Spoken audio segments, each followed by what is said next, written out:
It started with a lie. A simple one. Harmless, I thought. I have to stay late at work, I said. Truth was, I didn't. I just wanted space. Breathing room. An hour or two away from the noise, the expectations, the silent disappointment in Emily's eyes every time I walked through the door without smiling. Without asking how her day was. Without pretending I still loved her the way I used to. Back then I blamed stress. Long hours. Bills. Routine. But deep down I knew something had cracked. It began months ago when my boss, Claire Bennett, called me into her office. Not unusual. I worked in project management at a mid-sized consulting firm in Chicago, and Claire had only recently taken over as regional director. She was sharp, decisive, intimidating as hell. The kind of woman who didn't ask for respect, she demanded it just by walking into a room. I still remember the first time she looked at me differently. We were reviewing a pitch together, just the two of us, and I corrected a data point she'd missed. Her eyes narrowed, but not in anger. There was something else. A spark. She smirked, the first time I'd ever seen her smile, and said, "I like people who aren't afraid to challenge me." After that, something changed. More meetings. More quick check-ins that turned into hour-long conversations about everything but work. More compliments on my insight, my composure, my ambition. I should have known where it was going. Hell, maybe I did. Maybe I wanted it to go there. The first time it happened, I told myself it was a mistake. It was after a late client dinner. We shared an Uber back to the office, both a little drunk. She reached across the seat, touched my hand, said, "Don't go home yet." I didn't ask why. I just followed her into her office and she locked the door behind us. Her perfume still haunts me. Jasmine and something darker. Heady. Dangerous. We kissed. We didn't stop. When I got home that night, Emily was asleep on the couch, curled up in a blanket I'd bought her for our 3rd anniversary. I stood there for a moment, watching her, my chest tight with guilt and something worse, excitement. I had crossed a line and I wasn't sorry. The affair didn't stop. It escalated. Lunch meetings turned into hotel rooms. Business trips that didn't include anyone else. Claire didn't care that I was married. She told me she liked unavailable men. Said they worked harder to please. I didn't recognize myself anymore. At home, I became colder. Distant. I lied constantly. About work. About traffic. About everything. Emily tried to reach me, I could see it, dinners, notes, asking me to go to therapy. I brushed it all off. Told her she was overreacting. That everything was fine. But nothing was fine. And the worst part? I didn't care. Not yet. I started to resent Emily for noticing. For seeing the changes in me that I was trying so hard to hide. She would ask me where I'd been, why I didn't answer her calls, why I seemed so far away even when I was sitting right next to her on the couch. I gave her half smiles and excuses. I'd say things like, "Don't start," or "It's just work," or the one that cut her the deepest, "Why do you always make everything about you?" That was the moment I saw something break in her. She didn't cry. She didn't scream. She just nodded, stood up, and walked away. And somehow that silence was worse than any argument we could have had. Claire, meanwhile, gave me everything Emily stopped giving. Attention. Validation. Desire. She made me feel powerful, wanted. Like I mattered in ways I hadn't felt in years. It was intoxicating. At work, people started noticing the closeness between us, but no one dared say anything. She was the boss. And I was the man she had handpicked for every important assignment. Promotions. Raises. Travel opportunities. All wrapped up in the neat little package of our affair. It was as if I had stumbled into some secret shortcut to success, one I never asked for, but didn't mind taking advantage of. It felt like I was finally winning, even though I knew I was doing everything wrong. Then came the moment I couldn't ignore anymore. One night, Emily confronted me. She had found a hotel receipt. Not just any hotel, the one Claire and I used. My name was on it. The date matched a night I told Emily I was working late.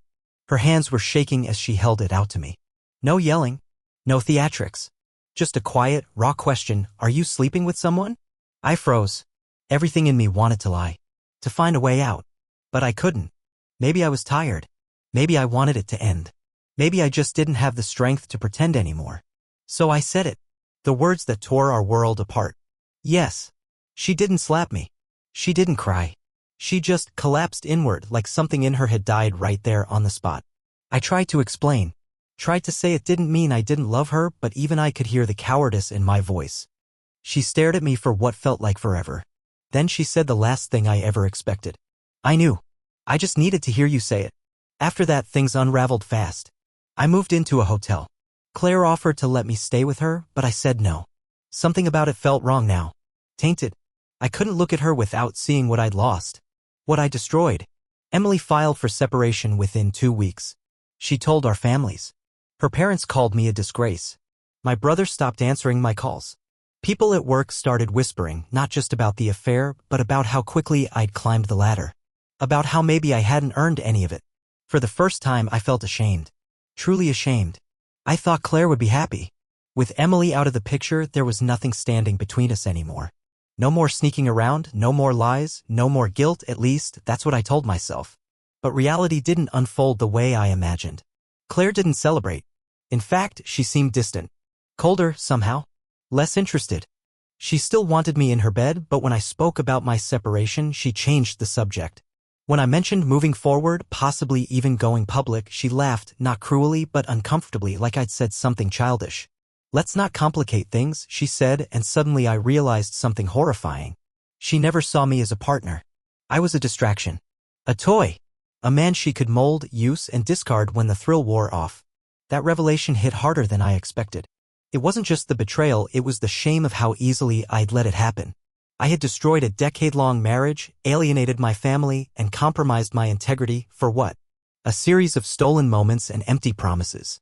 I began to see Claire for who she truly was, brilliant, yes, but also ruthless. She thrived on control, on power dynamics, on knowing she could have what others couldn't. And now that I was available, the game was over. I was no longer a challenge. I was disposable. I became paranoid. Every interaction at work felt loaded. Was she talking to HR? Was someone about to expose us? I began checking over my shoulder, dreading every email, every phone call. I couldn't eat. I couldn't sleep. I was unraveling. Then came the final blow. One afternoon, Claire called me into her office. Her tone was professional, too professional. She informed me that due to a restructuring, my position was being eliminated. I could reapply for a lower role or take a severance package and leave quietly. I knew what it was. I wasn't stupid. It was a cover. A clean break. She'd gotten everything she wanted, the affair, the leverage, the control, and now she was sweeping up the mess. I sat there, stunned, staring at the woman I had risked everything for, realizing she felt nothing. No remorse. No gratitude. Just the cold efficiency of someone tidying up their desk before moving on to the next project. I didn't say a word. I signed the papers. I walked out. That night, I stood outside the apartment I used to share with Emily, staring up at the window that used to be ours. Light spilled through the curtains. A shadow moved inside. For a moment, I imagined knocking. Telling her everything. Apologizing not just with words, but with action. But I didn't. I had no right. I had burned that bridge, and the smoke still lingered in the air around me. I turned away and walked into the night, finally understanding what I had done, not just to her, but to myself. The days that followed were a blur of paperwork, silence, and mounting dread. Losing my job was one thing. Losing my reputation, that was something else entirely. Word got out fast. People whispered. Colleagues I'd once mentored wouldn't meet my eyes. The younger staff, the ones who used to come to me for advice, now avoided me like I was a cautionary tale they didn't want to be part of. I couldn't find another job, not one at the same level, at least. Every interview felt like I was dragging a corpse into the room with me. My resume was impressive, but my eyes betrayed me. I looked defeated. No one hires a man who looks like he's been hollowed out from the inside. My savings started to dwindle. I moved out of the hotel and into a cheap, one-bedroom rental in a part of town I hadn't stepped foot in since college. The walls were thin, the heat unreliable, and the neighbors loud. I drank more than I should have. Not enough to numb the pain completely, just enough to dull the edges. There were nights I stared at my phone for hours, hovering over Emily's name, my thumb shaking above the screen. I never pressed it. What could I possibly say? Sorry? I already said it. She didn't want words. She wanted the man she married, and I had killed him with every lie I told and every night I spent in someone else's bed. Claire never reached out again. Not once. No text. No call. No apology. She was gone like I'd never existed. I heard from someone at the firm that she got promoted. Transferred to the New York office. A bigger title. A higher floor. Just another rung on the ladder she was climbing, and I was nothing but a rung she'd stepped on to get there. Part of me hated her. Part of me envied her. But the part that hurt the most was the one that missed her, not because I loved her, but because for a while she made me feel alive in a way I hadn't in years. That's the sickest part. I didn't just lose my job and my marriage. I lost the illusion that I was still desirable, still powerful, still someone. One night, I ran into Emily. Pure accident. I was at a pharmacy picking up cold medicine and she walked in holding a small basket of groceries. We locked eyes. Her face froze, then softened slightly. She looked different. Stronger. Healthier. There was a calm around her I hadn't seen in years. We exchanged polite hellos. She didn't ask how I was and I didn't offer. She paid and left. And I stood there in the fluorescent light, clutching a bottle of NyQuil like it was the only thing keeping me upright. That brief moment undid me. I went home and cried, not for her, not even for us, but for the man I could have been and chose not to be. In the months that followed, I learned the true weight of consequence. Not the dramatic kind you see in movies, shouting, broken plates, slammed doors. No. Real consequence is quieter. It creeps in. A slow erosion of identity, of self-worth, of the belief that things will eventually get better. I began waking up at noon and going to bed at 3 in the morning. Days blurred. The calendar meant nothing. Job applications turned into rituals, not hope. I sent them out like prayers to gods I no longer believed in. Some days I wouldn't speak to another human being at all. I avoided mirrors. I stopped answering calls from friends, the few that still tried. I couldn't stand the pity in their voices, or worse, the awkward silence when they ran out of things to say. And then came the loneliness. Not just the absence of a partner, but the absence of being seen, of being known. I'd sit at cafes, pretending to read, watching couples pass by. I envied the small things, the way someone reached for another's hand without thinking, the way they laughed at jokes they'd probably heard 100 times. I started thinking about Emily's laugh. Not the forced one she gave during family dinners, but the real one, the one that burst out when she was caught off guard, when life surprised her. I hadn't heard that laugh in years before the end. I think I killed it little by little with every selfish decision I made. That thought haunted me more than anything, not that I broke her heart, but that I drained the light from it first. Eventually, I hit bottom. My car got repossessed. Rent was past due. I found myself in a food bank line one Friday afternoon, surrounded by strangers who looked as tired as I felt. That's when I saw him, my old college roommate, Jason. He was volunteering, handing out canned goods with the same easy smile he'd had back when we were just dumb kids dreaming big. Our eyes met. He recognized me instantly. His smile faltered. "Tom?" he asked, like maybe he wasn't sure. I nodded. He didn't laugh or gloat. He stepped around the table, pulled me aside, and hugged me. That broke me. Not out of shame, but because it had been so long since someone touched me without judgment, without needing anything in return. Jason offered me a couch, a few meals, and something even rarer, grace. I told him the whole story. Not the cleaned-up version. The raw truth. The affair. The arrogance. The fall. He didn't interrupt. Didn't scold. When I was done, he just said, "We've all screwed up, man. Some worse than others. But screwing up doesn't mean you stop trying." That night, for the first time in nearly a year, I slept without nightmares. It took me hitting rock bottom to start rebuilding, and even then, it wasn't a clean break from the past. Guilt clung to me like a second skin. I didn't deserve redemption, and I wasn't sure I wanted it. But living on Jason's couch, day after day, I began to feel something unexpected, clarity. I realized how much of my life had been built on performance, performing the role of the loyal husband, the ambitious employee, the respectable man. And when that performance failed, when the script unraveled, there was nothing left but the raw, bitter truth of who I really was. Not a monster. Not a victim. Just a man who made 1,000 small choices that led to one massive collapse. Jason pushed me to get back on my feet. Not through motivational speeches or tough love, but by treating me like I still had worth. He connected me with a friend of his who ran a construction firm. Manual work. Early hours. Low pay. But it was honest, and more importantly, it was quiet. No meetings. No politics. Just the hum of power tools. The weight of bricks. The burn in my shoulders after a full day's work. For once, I didn't have to pretend. I could sweat. I could ache. I could build something even if it wasn't much. And in that simplicity, something began to shift. My hands started to remember the feeling of doing something real. And my mind slowly began to stop racing. I didn't date. I didn't go out. I wasn't ready. Every time I saw a woman smile in my direction, something inside me recoiled. I didn't trust myself. I didn't trust that part of me that once craved attention, validation, escape. I knew what I was capable of when I felt unseen. I had seen the ruin I could cause. And until I figured out how to live with that, how to forgive myself without forgetting, I couldn't be with anyone else. So I stayed single. I read. I journaled. I worked. On weekends, I helped Jason with small home repairs. We barely talked about the past. He didn't ask. I didn't offer. But that silence between us felt more like comfort now than shame. One rainy Saturday, nearly a year after losing everything, I got a call. A number I didn't recognize. I let it go to voicemail. Later, I listened. It was Emily. Her voice hadn't changed. Still soft. Still measured. But there was something different too. Strength. Confidence. She said she'd heard from a mutual friend that I was back on my feet. She said she was glad. That she hoped I was healing. Then, after a pause, she added, "I don't hate you. I did. But not anymore. You hurt me. You betrayed me. But you're not the same man who left our home that night. I can tell. And for what it's worth, I forgive you." I didn't cry. I didn't shake. I just sat there in stunned silence, letting the words settle into the cracks inside me. Forgiveness. I never thought I'd hear it. I didn't think I deserved it. And maybe I still didn't. But hearing it, it gave me something I hadn't felt in years. Not absolution.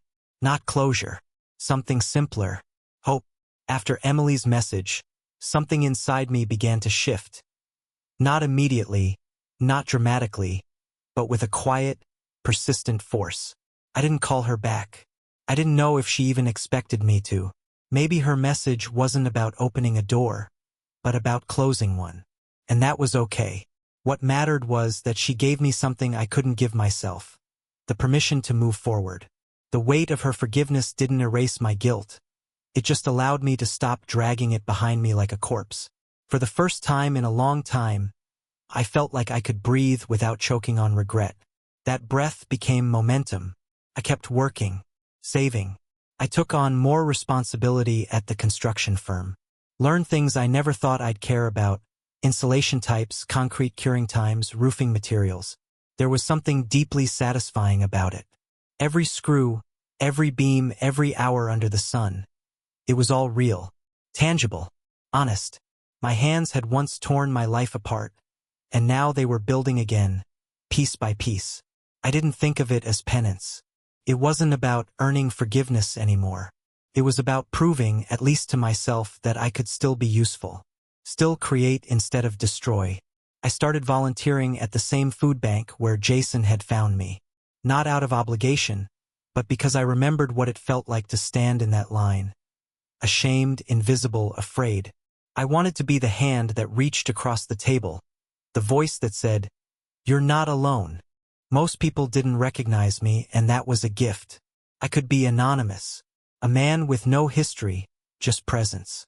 One day, I saw a woman there who looked strikingly like Claire. My chest tightened instinctively. But when she turned, I realized it wasn't her.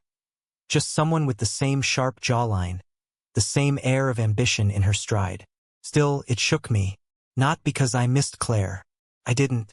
But because I was still carrying pieces of her in the places I hadn't fully healed. There were nights I still had dreams. Flashes of my old office, of Claire's perfume, of Emily's eyes when I confessed. I'd wake up sweating, disoriented, grasping for the new reality I'd built. But the difference now was, I stayed awake. I didn't run from it. I let the pain sit beside me like an old friend, one I no longer feared. It didn't control me anymore. It reminded me. One afternoon, Jason and I sat on his porch drinking coffee. He asked me, "You ever think about reaching out to her?" I didn't have to ask who he meant. I shook my head slowly. "Not yet," I said. "Maybe not ever. I don't want anything from her. I just want her to be okay." He nodded, then after a pause, said, "You're not the same man who showed up on my couch a year ago." I looked at him and replied, "No, that man died. I buried him, and this, whatever this is, it's what's growing out of the dirt." Seasons changed. The city grew colder, quieter, the way it always does when fall gives way to winter. I watched leaves die and scatter across the sidewalks like everything I'd once believed was permanent. But there was beauty in it now, even in the decay. It reminded me that nothing stays still. That pain, like autumn, eventually gives way to something new. One evening, as I walked home from the job site, boots heavy with mud and back aching in that honest kind of way, I stopped at a bookstore. I hadn't read anything that wasn't a manual or invoice in months, but something pulled me in. The smell of paper, of ink, of something simpler. I bought a used copy of a novel Emily once loved. I didn't know why. Maybe it was a way of honoring the parts of her that had shaped me without asking for anything in return. I read it slowly, every night, one chapter at a time. And in those pages I felt her again. Not in a painful way, not anymore.